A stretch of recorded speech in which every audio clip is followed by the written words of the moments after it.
Love பண்ணி கல்யாணம் பண்ணிக்கணும். ஃபர்ஸ்ட் என் ஹஸ்பண்ட் வந்து டீ மாஸ்டரு. அதுக்கப்புறம் தான் இந்த வியாபாரம் எல்லாம் நான் கற்றுக் கொடுத்தேன். குழந்தைங்க கலர் அடிக்கிற புக்ஸு இதெல்லாம் கற்றுக் கொடுத்தேன். அதுக்கப்புறம் மேற்கொண்டு அவரா வந்தது. எங்கள் அப்பா அம்மா எல்லாம் பண்ணி வைக்கல, ஓடி போய் கல்யாணம் பண்ணி என் ஃப்ரெண்டும் கல்யாணம் பண்ணி வச்சாங்க. என் தங்கச்சிங்க 3 பேர் குழந்தைங்களா இருக்கும்போது எங்கள் அப்பா அம்மா இறந்துட்டாங்க. எங்க அவருக்கு புள்ளிய பெற்று கொடுத்துட்டா என் தங்கச்சிங்களை பார்த்துக்க மாட்டாரு அப்படின்னு சொல்லிட்டு அந்த குழந்தைய 100 ரூபாய் அந்த மாத்திரை அது போட்டு கழிச்சேன். அது என் வீட்டுக்காரோட பையன். எங்க நம்ம துண்ண ஏச்ச சோத்த அவ துணிட்டா, அதே ஏச்ச சொல்லவா நான் கை வைக்க முடியுமா? இப்போ உங்க வீட்டுக்காரரை உங்க தங்கச்சி எடுத்துக்கிட்டாங்கன்னு சொல்றீங்களா? தப்பு என் மேல இதான்க்கா இருக்குது. நான் அது குழந்தைன்னு சொல்லிட்டு என் வீட்டுக்கார பக்கத்துலயே படுக்க வச்சுட்டேன். கடைசியில அவ அந்த மாதிரி பண்ணிட்டான். பஞ்சாயத்து வச்சு கேட்கும்போது என் மாமன் பக்கத்துல நான் தான் படுத்தேன், என் மாமன் மேல எனக்கு ஆசை இருந்துச்சு அப்படின்ட்டா. என்ன சொல்ல முடியும்? ஃபர்ஸ்ட் கொரோனா வந்துச்சு பாத்தியா, அப்ப நான் சென்னையில மாட்டிக்கினேன், அவங்க ஊர்ல மாட்டிக்கினாங்க.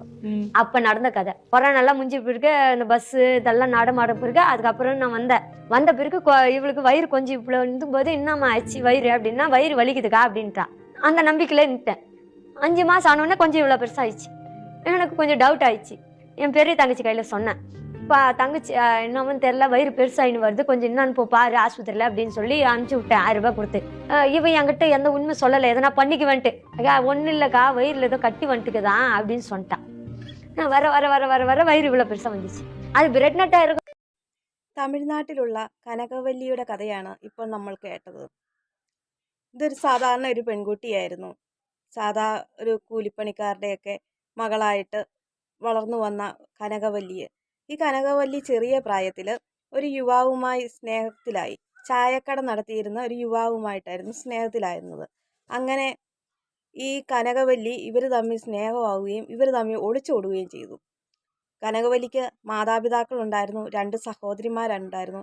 ഇവരെയൊക്കെ ഉപേക്ഷിച്ച് കനകവല്ലി വേറൊരു നാട്ടിലേക്ക് താമസം മാറി ഈ യുവാവുമായിട്ട്.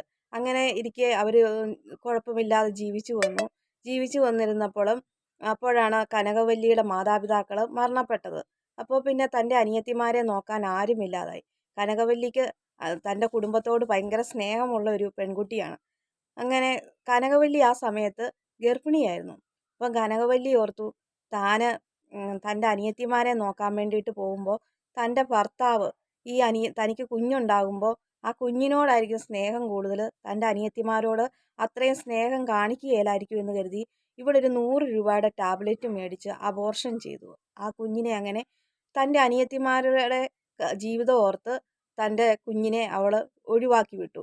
എന്നിട്ട് ഭർത്താവുമൊത്ത് തൻ്റെ കുടുംബത്തേക്ക് തിരിച്ചു വന്നു അനിയത്തിമാരെ നോക്കാൻ വേണ്ടിയിട്ട്. ഈ പെൺകുട്ടിക്ക്, ഈ കനകവല്ലിക്ക് കുടുംബം എന്ന് പറയുമ്പോൾ കൂടപ്പിറപ്പുകൾ എന്നൊക്കെ പറഞ്ഞാൽ ഭയങ്കര സ്നേഹമാണ്, ഭയങ്കര ആത്മാർത്ഥതയുള്ളൊരു നിഷ്കളങ്കയായ ഒരു പെൺകുട്ടിയായിരുന്നു ഈ കനകവല്ലിയെ. ഇവള് ഭർത്താവിനോടും അനിയത്തിയോടുമാരോടും ഒക്കെ ഭയങ്കര സ്നേഹമായിട്ട് കഴിഞ്ഞുകൊണ്ടിരിക്കുമായിരുന്നു. അപ്പോൾ ഈ അനിയത്തിമാരോട് ഭർത്താവിനോട് പറഞ്ഞു, നമ്മുടെ മക്കളെ പോലെ തന്നെ കരുതുക, ഇതെൻ്റെ അനിയത്തിമാരാണ്, എന്നാലും നമ്മുടെ മക്കളെ പോലെ തന്നെ കരുതിയേച്ചാൽ മതി എന്നൊക്കെ പറഞ്ഞ് ഇവൾ പറഞ്ഞു കൊടുക്കുകയൊക്കെ ചെയ്യുന്നുണ്ട്. ഇവള് തൻ്റെ ഭർത്താവിനോടും അനിയത്തിമാരോടുമുള്ള അമിത വിശ്വാസം കാരണം ഇവള് അനിയത്തിമാരെ ഭർത്താവിൻ്റെ കൂട്ടത്തിലാണ് കിടത്തിയിരുന്നത്. ഒരു ബുദ്ധിയും ബോധമില്ലാത്ത ഒരു പെൺകുട്ടി എന്ന് പറയാം. അങ്ങനെ വിദ്യാഭ്യാസമൊന്നും ഇല്ലായിരിക്കും, അതായിരിക്കും അങ്ങനെ ചെയ്തത്. അങ്ങനെ ഇരിക്കെ അവിടെ തൻ്റെ നാട്ടിലെ ജോലി കുറവായിട്ട് ഈ കനകവല്ലി എല്ലാ പണികളും ചെയ്യും. അവൾ അങ്ങനെ ചെന്നൈയിലേക്ക് പോവുകയാണ് ജോലിക്ക് വേണ്ടിയിട്ട്. അങ്ങനെ ചെന്നൈയിലേക്ക് പോയി അനിയത്തിമാരെ തൻ്റെ ഭർത്താവിൻ്റെ അടുത്ത് ഏൽപ്പിച്ചിട്ടാണ് പോയേക്കുന്നത്. അങ്ങനെ അവൾ പോയി കുറച്ച് നാൾ കഴിഞ്ഞപ്പോഴത്തേക്കിന് കൊറോണ വന്നു. ആ കൊറോണ സമയത്താണ് ഇവൾ ചെന്നൈയിലായത്. അന്നേരം കുറച്ച് നാൾ കഴിഞ്ഞപ്പം കൊറോണയൊക്കെ മാറി, ലോക്ക്ഡൗൺ ഒക്കെ കഴിഞ്ഞ് കഴിഞ്ഞപ്പം ഇവൾ കുറച്ച് പൈസയൊക്കെ സമ്പാദിച്ച് ഭർത്താവിൻ്റെ അനിയത്തിമാരുടെ അടുത്തേക്കും വരികയാണ്. അപ്പോൾ തൻ്റെ ഒരു അനിയത്തിയുടെ വയറ് വീർത്തിരിക്കുന്നതായിട്ട് ഇവൾ ശ്രദ്ധിച്ചു. അപ്പോൾ ചോദിച്ചു, മോളെ എന്താ പറ്റി, നിൻ്റെ വയറിന് ഇതെന്തു പറ്റി?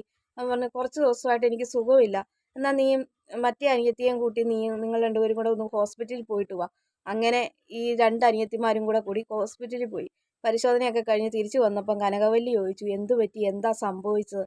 അപ്പോൾ കനകവല്ലിയോട് അനിയത്തിമാർ പറയുകയാണ്, ഇവളുടെ വയറ്റിലൊരു മുഴയുണ്ട്, അപ്പോൾ അത് ഓപ്പറേഷൻ ചെയ്യണം, ആ മുഴ വളർന്നുകൊണ്ടിരിക്കുകയാണ്, അതുകൊണ്ടാണ് ഇങ്ങനെ വയറ് വീർത്തിരിക്കുന്നത്. ഈ പാവം കനകവല്ലി അത് വിശ്വസിച്ചു. കുറച്ച് ദിവസമൊക്കെ ഇങ്ങനെ അങ്ങ് പോയി. കുറേ ദിവസം കഴിഞ്ഞപ്പോഴാണ് കനകവല്ലി അറിയുന്നത് തൻ്റെ അനിയത്തി ഗർഭിണിയാണെന്നും അതിന് ഉത്തരവാദി തൻ്റെ ഭർത്താവാണെന്നും കരുതുന്നത്. അപ്പോൾ അവൾക്ക് ഭയങ്കര വിഷമമുണ്ടായി. കുറേ പ്രശ്നങ്ങളൊക്കെ ഉണ്ടാക്കി. ഇവിടെ അന്നേരത്തേക്കിന് നാട്ടുകൂട്ടം വിളിച്ചു കൂട്ടി. ഇവിടെ തമിഴ്നാടാണല്ലോ, തമിഴ്നാട്ടിലെ നാട്ടുകൂട്ടം വിളിച്ചു കൂട്ടി. നാട്ടുകൂട്ടം വിളിച്ചു കൂട്ടിയപ്പം ആൾക്കാർ കൂടിയപ്പോഴത്തേന് ഈ കനകവല്ലി ഭർത്താവിനെ അടിക്കുക. അടിച്ചപ്പോഴത്തേക്കിന് അനിയത്തി ഓടി വന്നിട്ട് എൻ്റെ മാമനെ തൊടാൻ പറ്റില്ല, എൻ്റെ മാമനെ ഉപദ്രവിക്കരുത് എന്നും പറഞ്ഞുകൊണ്ട് കനകവല്ലിയുടെ അടുത്ത് ചെന്ന് ദേഷ്യപ്പെടുകയാണ്. കനകവല്ലി ഇത് കേട്ടപ്പോഴത്തേനും മിണ്ടാതെ കനകവല്ലി എന്നാൽ നീ എൻ്റെ ഭർത്താവിനെ എടുത്തോളൂ, ഞാൻ ഒഴിവാക്കി തരാം എന്നും പറഞ്ഞ് ഈ കനകവല്ലി അവിടുന്ന് മാറുകയാണ്. ഇപ്പോൾ കനകവല്ലിയുടെ അനിയത്തിക്ക് 3 മക്കളുണ്ട്. ഭർത്താവിൻ്റെ കൂട്ടത്തിൽ അവർ കുഴപ്പമില്ലാതെ ജീവിക്കുന്നു. കനകവല്ലി തൻ്റെ സ്വന്തം അനിയത്തിയോടും ഭർത്താവിനോടുമുള്ള വിശ്വാസവും സ്നേഹവുമാണ് ഈ പെൺകുട്ടിക്ക് പറ്റിയ അബദ്ധം എന്ന് പറയാം. അബദ്ധം എന്ന് പറയുമ്പം കുറേ ഭാഗം ഇവളുടെ ബുദ്ധിയില്ലായ്മ കൊണ്ടുണ്ടായതാണ്. ആരെങ്കിലും ഭർത്താവിനെ ഇപ്പോഴത്തെ കാലത്ത് സ്വന്തം അപ്പന്മാരെ പോലും വിശ്വസിക്കാൻ മേലാത്ത കാലമാണ്. അങ്ങനെയുള്ള ആ കാലഘട്ടത്തിലൂടെ കടന്നു പോകുമ്പോഴാണ് ഇവള് ഇതധികം വർഷം പഴക്കമായ കഥയൊന്നുമല്ല. ഇത് കുറച്ച് നാൾ കൊറോണ സമയം എന്ന് പറയുമ്പോൾ ഒരു 5-6 വർഷം മുമ്പുള്ള കാര്യമാണ്. അപ്പോൾ അങ്ങനെയുള്ള ആ സമയത്ത് അനിയത്തിയെ ഭർത്താവിൻ്റെ കൂട്ടത്തിൽ കിടത്തി. അതാണ് ഏറ്റവും ഈ കനകവല്ലിക്ക് പറ്റിയ അബദ്ധം എന്ന് പറയുന്നത്. അപ്പോൾ വിശ്വാസക്കൂടുതൽ കൊണ്ട്, ഭർത്താവിനോടും അനിയത്തിയോടുമുള്ള സ്നേഹം കൊണ്ടും വിശ്വാസക്കൂടുതൽ കൊണ്ടുമാണ് ഈ കനകവല്ലി അങ്ങനെ കാണിച്ചത്. പക്ഷേ ഭർത്താവ് അത് മുതലെടുത്തു. അനിയത്തിയും സ്വന്തം ജ്യേഷ്ഠത്തിയുടെ ഭർത്താവാണോ, താൻ അപ്പൻ്റെ സ്ഥാനത്തോ അല്ലെ ജ്യേഷ്ഠൻ്റെ സ്ഥാനത്തോ കാണേണ്ട ആളാണോ ഒന്നും ചിന്തിക്കാതെ അവർ തമ്മിൽ അടുപ്പമായി. ഇപ്പം 3 കുട്ടികളുടെ അമ്മയുമായി. അപ്പോൾ അതിലെ ഒരു കുട്ടീനെ ഈ കനകവല്ലി പിന്നെ സ്വന്തം അനിയത്തിയുടെയും ഭർത്താവിൻ്റെയും കുട്ടീനെ ഈ കനകവല്ലിയാണ് നോക്കുന്നത്. ആ കുട്ടിക്ക് ഈ കനകവല്ലിയോട് ഭയങ്കര അടുപ്പമാണ്. കനകവല്ലി എന്ന് പറയുമ്പോൾ അവളൊരു ഭയങ്കര സ്നേഹമുള്ള ആളാണ്. അങ്ങനെയൊന്നും തൻ്റെ കൂടപ്പിറപ്പിനെ ങ്ങളെ ഒന്നും തള്ളി പറയാനോ കുറ്റം പറയാനോ ഒന്നും പറ്റുകയില്ലാത്ത സാധാ ഒരു പെൺകുട്ടിയാണ്.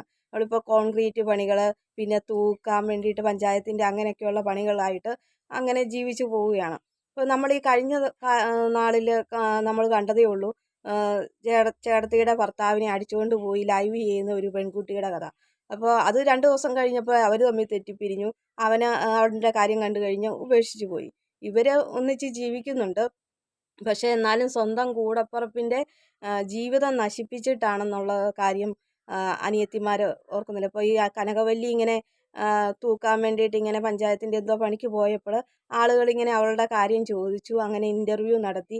അപ്പോഴാണ് ഈ പെൺകുട്ടി ഇങ്ങനെ കാര്യങ്ങൾ തൻ്റെ കഥ പറയുന്നത്. അതാണ് ഇപ്പോൾ സോഷ്യൽ മീഡിയയിൽ കൂടെ എല്ലാം പ്രചരിപ്പിക്കുന്ന ഒരു കഥയാണ് ഈ കനകവല്ലിയുടെ ജീവിതം എന്ന് പറയുന്നത്. അപ്പോൾ അവൾക്ക് പറയുന്നത് അവൾ അനിയത്തിമാരെ വിശ്വസിച്ച് പോയി. തനിക്ക് പറ്റിയ ഏറ്റവും വലിയ തെറ്റാണ്. ഒരിക്കലും അനിയത്തിമാരെ വിശ്വസിക്കാൻ പാടില്ല. അമിതമായിട്ട് അവർക്ക് സ്വാതന്ത്ര്യം കൊടുക്കാൻ പറ്റില്ല തൻ്റെ കുടുംബത്തിൽ. അങ്ങനെയൊക്കെയുള്ള തെറ്റുകൾ കൊണ്ട് പറ്റിപ്പോയതെന്നാണ്, തൻ്റെ ജീവിതം ഇങ്ങനെ ആയിപ്പോയതെന്നാണ് ഈ കനകവല്ലി പറയുന്നത്. ഇതെല്ലാ മനുഷ്യരും ഒന്ന് ചിന്തിക്കേണ്ട കാര്യമാണ്. ഇപ്പോൾ അനിയത്തി ചേട്ടത്തി എന്നൊക്കെ പറയുമ്പോൾ സ്വന്തം രക്തബന്ധമാണ്. ഒരിക്കലും അങ്ങനെ തൻ്റെ കൂടപ്പിറപ്പുകളെ ജീവിതം നശിപ്പിച്ചിട്ട് ഒരു ജീവിതം തനിക്ക് വേണ്ട എന്ന് തന്നെ ചിന്തിക്കണം. എത്രയോ ആളുകളുണ്ട് കല്യാണം കഴിക്കാൻ വേണ്ടിയിട്ടുള്ള ചെറുപ്പക്കാരുണ്ട്.